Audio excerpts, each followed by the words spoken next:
Welcome to MedTechISO. I am Arvind Rathore, and today we are exploring the key steps in ISO 109931 compliance, a critical process for ensuring the biological safety of medical devices. If you are navigating this standard for the first time, don't worry. I will walk you through a simple step by step approach.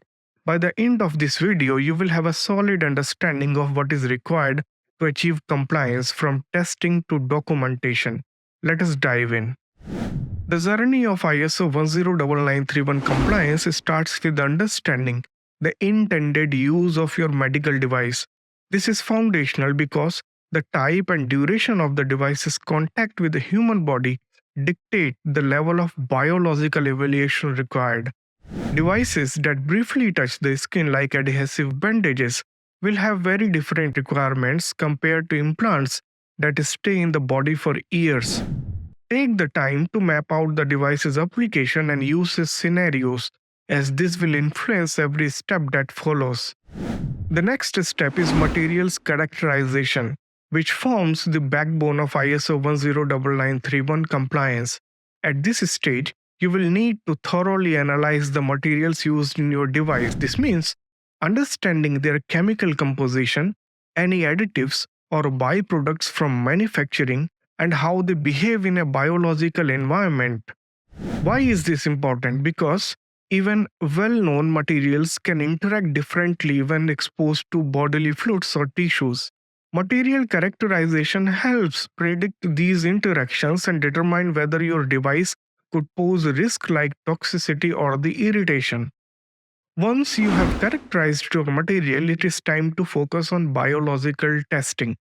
ISO 109931 outlines a comprehensive list of endpoints to evaluate, such as cytotoxicity, irritation, sensitization, systemic toxicity, and even long term risk like xenotoxicity and carcinogenicity. However, not all tests apply to every device. The standard follows a risk based approach, meaning you only conduct tests relevant to your device's intended use. For example, a device that only contacts intact skin might require irritation and sensitization tests, while an implantable device would need a broader range of evaluation, including systemic toxicity and chronic effects. The biological testing phase requires collaboration with the accredited laboratories, ideally ones that follow good laboratory practices (GLP). GLP ensures that your test results are reliable, reproducible, and acceptable to the regulatory authorities worldwide.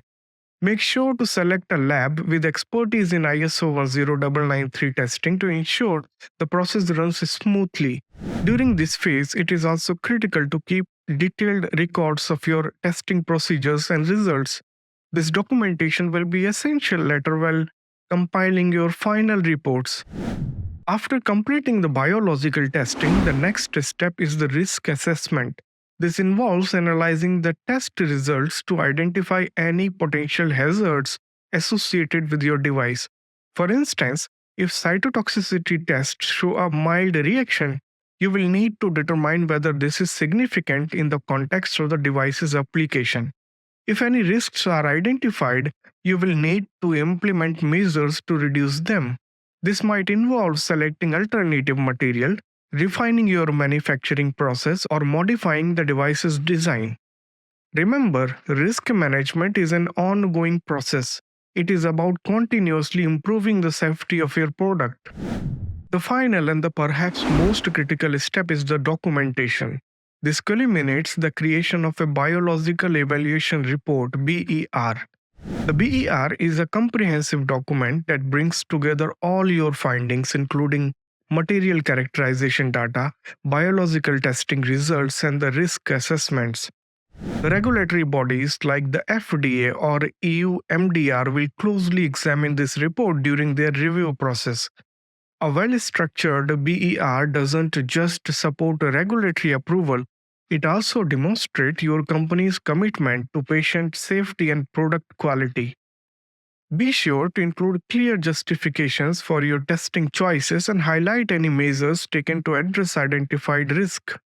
Compliance with ISO 109931 may seem complex, but breaking it into these steps understanding of the device, characterizing material, conducting targeted tests, managing risk, and documenting the entire process makes it much more manageable.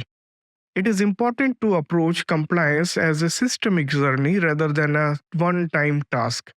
Each step builds on the last, and thoroughness at every stage ensures a smoother path to regulatory approvals. That's it for this guide to ISO 109931 compliance. I hope this step by step breakdown was helpful and informative. If you have questions or specific challenges, let me know in the comments below.